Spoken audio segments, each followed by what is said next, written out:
A clean Lake Champlain is also critical to our quality of life and our attractiveness to tourists, anglers, boaters, and birders who share our love of our lake.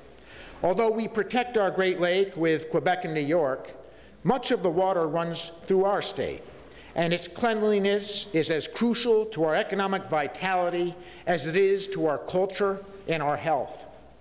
Lake Champlain provides drinking water for more than 200,000 people, while the state's reputation for environmental quality and lake stewardship reflects upon all of us. We must make faster progress in cleaning up the lake.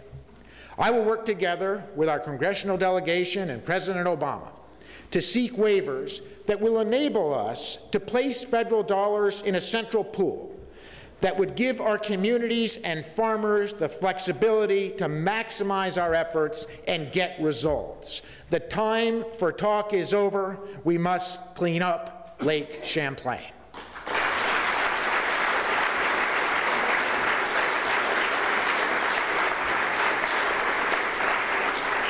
Increasing investments in energy efficiency is a top priority of my administration as well.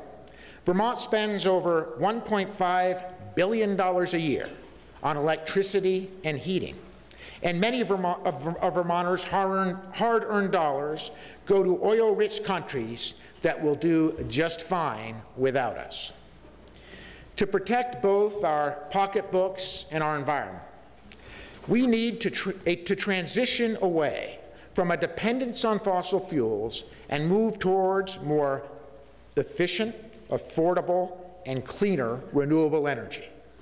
Vermont can be a leader in the fight against climate change and at the same time save money and create good-paying jobs that cannot be exported to China. By investing in energy efficiency and renewable energy development in state buildings and lands, we will save Vermont taxpayers dollars.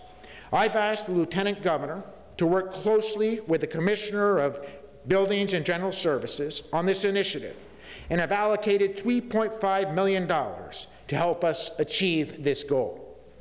The budget also increases state support for our weatherization programs, investing $7 million for weatherizing low-income Vermonters' homes. However, we have much more to do in order to make Vermont the energy efficiency state. Our challenge is to give all Vermonters, not just those in lower income brackets, incentives to make their homes and businesses more efficient. I ask you to stand with me this legislative session to make this happen.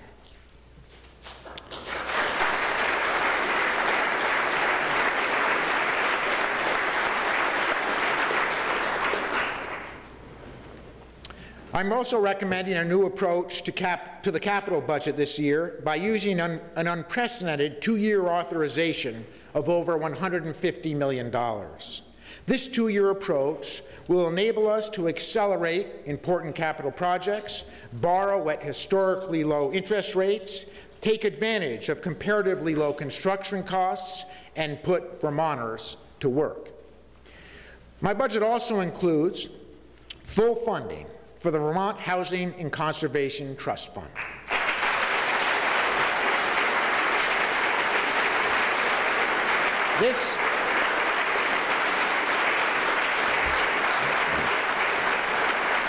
This will be the first time in many years that a governor has included full funding for this extraordinarily successful partnership that creates affordable housing and conserves precious agricultural lands that help ensure a bright future for our farmers. Finally, my budget addresses the deteriorating condition of our roads, highways, and bridges. We need to bring our transportation network into the 21st century.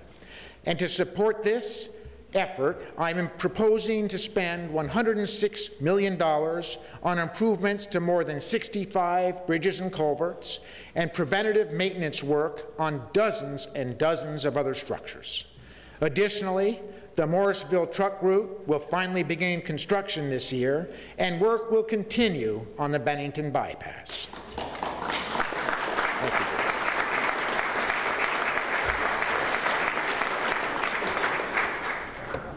Extending passenger and freight rail in Vermont is also a top priority. My budget invests in rail upgrades to the Western Corridor with the goal of returning passenger service from Bennington to Rutland to Burlington to Montreal as soon as possible.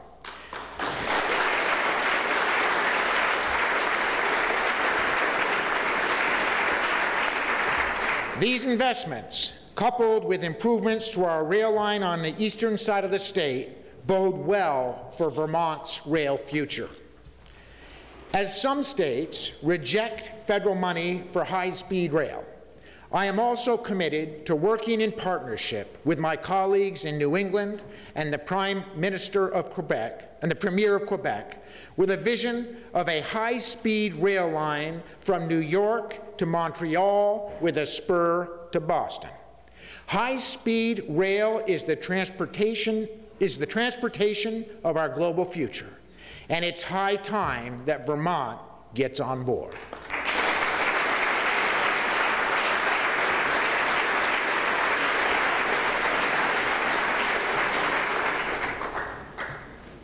Having been immersed in the difficult choices of the budget that I've just presented to you today, I understand that my proposals may lack perfection and invite disagreement.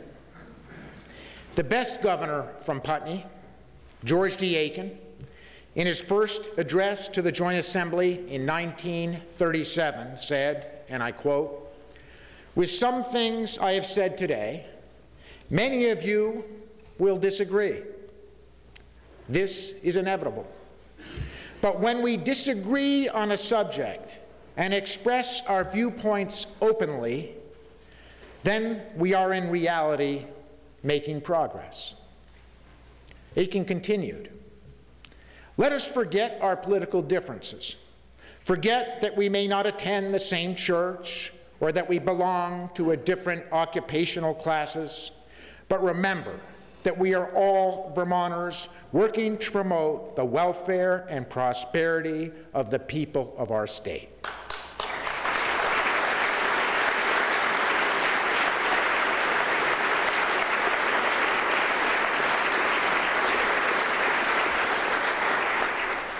In that spirit, let us make the hard decisions that this work requires of us, always mindful that balancing our budget gap is one step in our climb to a brighter economic future for the people that we serve. Let us never lose sight that at this time of economic hardship, our best days are still ahead of us. If we allow the need to put our fiscal house in order to divert us from our once-in-a-lifetime opportunity to connect Vermont by 2013, begin to build a single-payer healthcare system, reduce recidivism by giving hope and dignity to our nonviolent offenders, and use those dollars saved to help make Vermont the education state, we fail those who put their faith in us to get tough things done.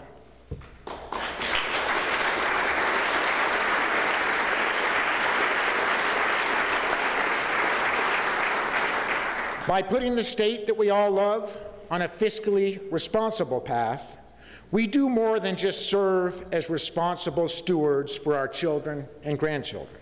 We create opportunities to put Vermonters back to work, one job at a time. Governor Aiken often said, "Nothing makes me happier than to see a Vermont family with a good job." With boldness and courage, we will make that happen. Let's get back to work. Thank you.